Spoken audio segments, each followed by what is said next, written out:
Before we start, Roblox's AI verification got hacked. I mean, well, kinda. I'm a bit late to say this, but I just want to throw this out there before the actual video that Roblox's verification vendor, Persona, was hacked, quote unquote. Apparently the security was flimsier than a paper wall, and while the actual biometric data of individuals wasn't leaked yet, the front end code of the software itself was just easily accessible with minimal effort, and it was found that the AI doesn't just verify the user's age, but it also scans for a bajillion other things like whether you're a terrorist or a foreign spy, so it can send that data to the government. Yeah, the little kids playing Steal a Brain Rot or conspiring to assassinate Donald Trump. Wow, I am so surprised. It's not like literally everyone who's been talking about this has been saying that this is a massive privacy risk and has not been about protecting the children at all. That'd be ridiculous. And scammer gets scammed, buddy. That's what you get. So, a lot of you guys wouldn't shut up about this game on Roblox called Voxelblade. This might be one of the more requested games for me to try, up there with Arcane Odyssey and Pilgrims. For those who don't know, which is like 90% of my audience, Voxelblade is an open world RPG where you're basically the chosen one destined to fight back against the void. Y'all really picked me to fight off horrors beyond my comprehension. You wake up after a strange dream, and now you've gained the ability to manifest a magic sword. You travel the world, completing quests and slowly mastering your power throughout the story. You need to strengthen yourself in order to close the various void rifts that leak the void into our world. These rifts contain waves of enemies that need to be defeated in order to fully close them. It's less like locking a keyhole and more like shoving a stopper down a rancid drain and hoping that whatever critters are in there don't come crawling out. Whether you succeed or fail, the rifts will temporarily close after you've finished before you can challenge them again. I guess they just give up regardless of what you do. The game's combat is pretty simple, with an M1 attack, an M2 heavy attack, a customizable sword ability, a rune ability that can be equipped, you have a little dash that goes on a short cooldown, but I'm pretty sure this doesn't have iframes. There's also a block that reduces damage and stops you from staggering. It's a basic combat system, but it's mostly functional. As you progress through the game, you unlock various cantrips that act as utility spells. The only ones I've unlocked so far are the Seek cantrip, which lets you locate any NPC with a quest to give, and the Recall cantrip that lets you fast travel to any sword shrine that you've activated. Well, if you can actually find any. I'm getting ahead of myself. There's also a crafting system which lets you level up your crafting skill that I haven't really dabbled with, like, at all, for reasons I'll explain later. But the sword shrines I mentioned let you customize the various parts of your sword so you can upgrade them and swap out spells to add some variety to your playstyle. You earn SP as you level up, so you can spend that SP on these shrines to actually get these parts. That's the basic gameplay out of the way, so what do I think of this game? This is the most aggressively meh game I've played to date, considering how many people were gassing it up in the comments. Honestly, in retrospect, I don't know what I was expecting from a game that looks like this. No offense to simple styled games, I love the Critical Strike series, but this game wants to do so much, yet everything comes out half-baked like a Hot Pocket, hot enough to melt steel on the outside, yet biting into it feels so cold that the ice caps stopped melting. I'd say let's start with the stuff I like, but look at the playback bar on your screen. Yeah, I'm sure you know what's gonna happen. The first thing I'll commend the game for is the fact that it even bothered with a main story quest to begin with. You know, for some reason, most Roblox devs think that they're too good to include a main story quest in their open world games. Most games just have side quests scattered about the game, and that's all you're expected to do. It's hard to even call them side quests when they're all the game offers. It's like going to a restaurant, but instead of being offered entrees to pick from, all you eat are the wilted spinach leaves from the salad bar. Like, when I criticize these games for not having a main goal for the player, not even like an intricate story, just a core set of quests that you do in a specific order from the beginning of the game to the end of the game, y'all always give me flack as if I'm not asking for the bare minimum. Now, is the MSQ compelling? No, not really. It's too scattered for me to care about anyone in this world. However, the fact that there is an MSQ in the first place already puts this game above half the games you guys tell me to play. All the story quests are literally just go here, close this rift, go here, close this rift. Still, so many games just have no structure whatsoever, and people in my comments bend over backwards trying to justify it, saying, it's an open world game, you're supposed to explore, when actual good games know that open-ended gameplay with no structure makes the game much less satisfying when it lacks a grander goal to work towards. This game at least has something. Last thing I want to mention is that the sound design is neat, the music less so. There weren't any real earworms in the soundtrack in my opinion. The sound effects are pretty crispy with its retro feel. Those ones are alright, but I'm only mentioning the sound design because I really like the cantrip sound effect for some reason. Like, it just tickles my brain in a good way. Yeah, that's about it. Now, we're halfway into the video, so now that you made it all the way here, drop a like if you like the video, dislike if you don't. We're trying to get to 50k subscribers this year, and that'd be an incredible milestone to reach. If you're on mobile, there's a chance that you actually have a hype button that you can use as a super like. You can drop a game that's actually good in the comments. Otherwise, let's continue the video. Now, in terms of things that I don't like about the game, we have to start off with the fact that this game has no tutorial.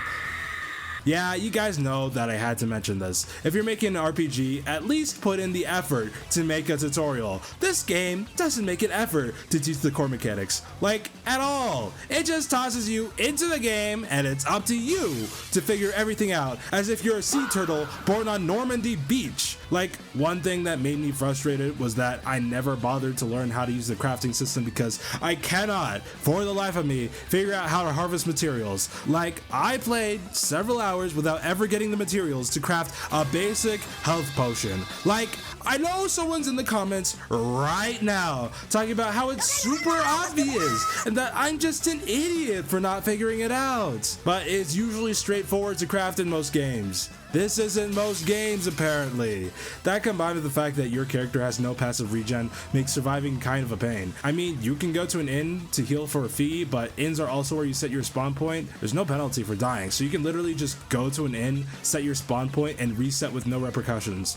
Second thing I don't like is that the combat's a bit too basic for my liking. Like, you got the heavy attack and the sword ability, but that's just about it. At best, you're gonna be spamming the same combo for your entire playthrough because what else are you gonna do? You got your block as a defensive option, but that kind of sucks because blocking has a short cooldown. Now, this isn't too offensive in of itself. Normally, you can buffer your block input after an attack to immediately block when your attack's finished. However, you cannot buffer block while it's on that cooldown. It doesn't matter if it's a millisecond before the cooldown ends. If you press it too early, your input's gonna get thrown into the abyss. That's not even the worst of it though. When you get hit by an enemy, you stagger and cannot act. You're unable to buffer block while staggered. This might be the first game I've ever seen that doesn't at the very least buffer your block through stagger. That makes it way harder to actually defend yourself against enemy attacks, and it's a nightmare to recover from enemy attacks. Usually I wouldn't mind a simple combat system if the enemy design makes up for it, but surprise surprise, the enemy design sucks. The hitboxes make no friggin' sense, hitting me from what feels like 3 miles away. The attacks have basically zero tells, so you have to rely on pure mental timing between attacks to actually avoid damage. That's if they even attack consistently. Sometimes it feels like they pummel you non-stop, constantly interrupting your attacks, and other times you preemptively block, thinking that you're making a 300 IQ play against the AI, but then it's just sitting there doing nothing while you're also sitting there doing nothing. Some enemies though are basically worse than Epstein, because you know how taking damage staggers you, preventing you from attacking? Let's give support enemies a low cooldown, instant cast, hit scan attack with 100% accuracy that will always stagger if you dare to stop blocking for a single second. That sounds like very engaging enemy design. This developer is up there with Sakurai and Kojima for real. Every rift challenge I've done so far are basically just a couple of grunts and a boss at the end. And oh geez, this game was not made with fighting multiple enemies in mind. It has the same problem I mentioned with Pilgrim, where enemies clump together and spam attacks, and the enemies that keep their distance just keep pestering you with constant staggering, leading it to be a plain, unfun experience if you're fighting solo. While I'm talking about rifts, let's talk about quest design as a whole, because that really sucks in this game. Starting off by saying that every quest that has you go to a location has this dinky little compass on each quest tracker showing you where to go. I thought that the Xenoblade 2 compass was bad, but this takes the cake. Like, at least shove all these track quests onto one compass. I really don't want my quest tracker cluttered with a bunch of itsy bitsy compasses for no reason. Also, level locks. We have those in this game. In fact, 90% of the story quest is just leveling up to get through level locks. The story literally starts with a level lock. That's like if I started playing block unlock Tails, but I couldn't start the first chapter because Tutorial Terry says that I need to reach level 10 before I can do anything. I literally gave up playing this game when I got past the second level lock, but I couldn't close the rift in time. But I knew if I somehow had the patience to wait for the stupid rift to open back up, there's still no chance that I'd have the patience to go through yet another steep level lock. Every side quest I have to do in the meantime is a variation on defeat 8 snowmans or deliver some random item to an NPC in the middle of nowhere. Occasionally you get a quest where you have to grind for a specific loot drop for an enemy, so that's awesome. None of them are particularly engaging because, well, the enemies suck and this world is too big. Oh yeah, I forgot to mention that this game's world is too freaking big! Every time I play a game with a crappy open world, there's always the Glaze Brigade to defend whatever game I criticize in the comments, saying that this moron expects this open world game to be not open or world or something, when most of my gameplay is of me running across this barren world doing absolutely nothing of value. This isn't gameplay, this is a walking simulator. If we're gonna make an open world game, fill the map with points of interest and productive things to do. Killman, do you really expect the dev to fill the whole map with things to do? Yes. If you can't do that, then I don't know, don't make an open world! Stuff that the game does have are haphazardly placed all over the map. Like, towns are placed very out of the way of the action. There are often quests where you have to kill X amount of enemies, but you encounter hordes of enemies before you can even get to the NPC with the appropriate quest. Okay, I realized this while editing, but the map is just so big and barren. So like, even though while the total count of enemies isn't too bad, but like the actual density of the enemies is just so thin. I'm looking through the footage, it's just one enemy here and there and like miles of just barren map with nothing in it between me and the actual town. That's probably why I think it feels like the enemies are just wasted effort before you actually get to the quest, because there's just nothing between them and the quest giver. The sword shrines also make no sense with how they're even further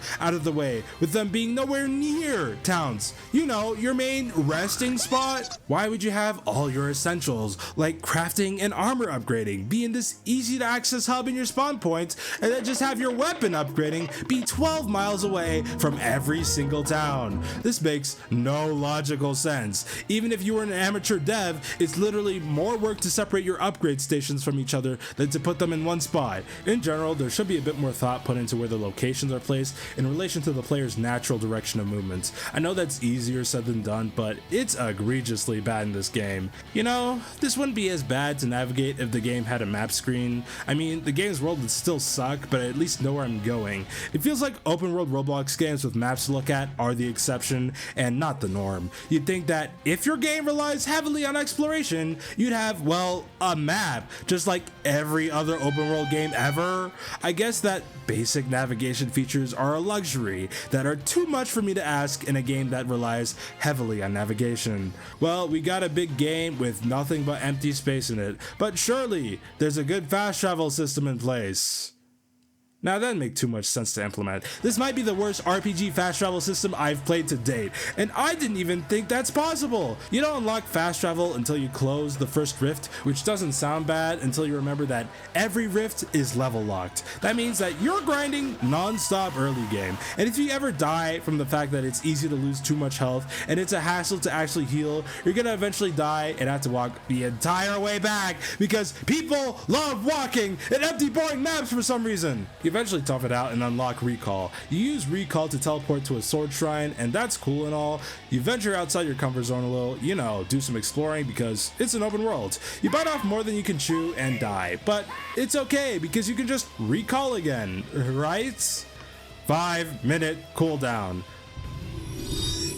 This is the first ever fast travel system, and as far as I know, a strictly PvE game that has a cooldown, let alone a 5-minute cooldown. I play games where you have to not take damage for a few seconds in order to fast travel, and that's understandable. What's there to balance by having a 5-minute cooldown? Was there a cheese strat someone could do in 4 minutes 59 seconds? If you die after the recall but you absolutely need to get back to where you were to finish your quest, you better have some subway surfers surface installed because it's gonna be a hefty wait. There may be an annoying and excessive cooldown for your basic recall cantrip, but at least there's always a shrine for wherever you want to go. 6 shrines. I don't usually go on wikis for first impressions because I want to judge the game by its own merits and not workarounds made by fans. But I looked on the wiki and there are 6 shrines in the whole game! I thought Pilgrim was unreasonably stingy with fast travel points with how it's 1 per biome at best. Voxelblade doesn't even have that! There are entire biomes that straight up do not have a fast travel point. You are just expected to walk all the way there every time you need to visit. I was playing the game normally and only found 1 fast travel point because the story brought me there. None of the fast travel points are in places that you'd expect, like towns or landmarks. They're always so incredibly out of the way and hidden that it kind of defeats the purpose of having a fast travel point if it's miles away from anywhere important. I legitimately would not have found out any other fast travel points if I didn't use the wiki. This is a problem with a lot of Roblox open world games where devs think they're too good for fast travel, so they either omit it or they gut the living brains out of the fast travel system to the point where it's only marginally better on the merit that just walking everywhere is even worse. Let me make this extremely clear. If you have an open world game, you need to have a good fast travel system, period. No ifs, ands, or buts about it. Every open world non-Roblox game has some sort of fast travel that's at least serviceable. If you really want a good fast travel, take games like Xenoblade or Guild Wars 2, where there are fast travel points literally everywhere and you get experience just for exploring. Xenoblade isn't even open world, yet it still incentivizes exploration better than a lot of open world games. At this point, your reset button is a better fast travel than recall. It has no cooldown and you get a full heal by using it. Even if it only takes you back to your spawn, it's a lot less frustrating. My initial thoughts on this game is that even though this game is kind of bad and frustrating, it's not the worst that I've played. There's at least some redeeming qualities where I could go, yeah, I could see someone playing this if they were unreasonably bored. This is the most middling RPG I have ever played. However, it really didn't have to be like this. As far as I know, this is a mostly solo made game, and that I can commend. Making an RPG is a big task for a single person to do, so the fact that this game actually came out is something to be proud of. Still, there isn't a single thing in this game that I wouldn't consider half-baked. Like, there are games that I've played with individual aspects that are worse than Voxelblade, for sure. Just look at Blox Fruits. Still, I can't name a single aspect of Voxelblade that I consider a strength towards the game. Like, I can't think of a reason why you'd play Voxelblade over any other game on Roblox. My brain only sees this one as one of the RPGs ever made. I believe that's because this game is trying to do way too much. They tried to make an open world RPG presumably because the developer has played at least one open world RPG, but they never realized how much of an undertaking it'd be to make an open world game that's actually fun to play. It takes a specific understanding of game design to know how open world map design clicks, and like I said earlier, that's easier said than done. Still, if your problem is that you don't know how to make a good open world game, then maybe don't make an open world game. I know I sound like a broken record, but I really have to get this through people's heads. No one is forcing you to go open world. Condense your game world into just the essentials. Make it linear if you have to. Knowing how to make a fun map first and foremost will help give you practice that can be used to make bigger maps. Players shouldn't dread having to traverse your game world because you couldn't be bothered to put anything in it. It doesn't matter how you can brag about how big your map is, because if there's nothing to do except walk from point A to B, then the map is just a bunch of polygons. I can tell that a lot of ambition was poured into this game, but it really doesn't matter if the end product is absolute dog water. I rate Voxelblade a grilled cheese with the middle still cold out of 10.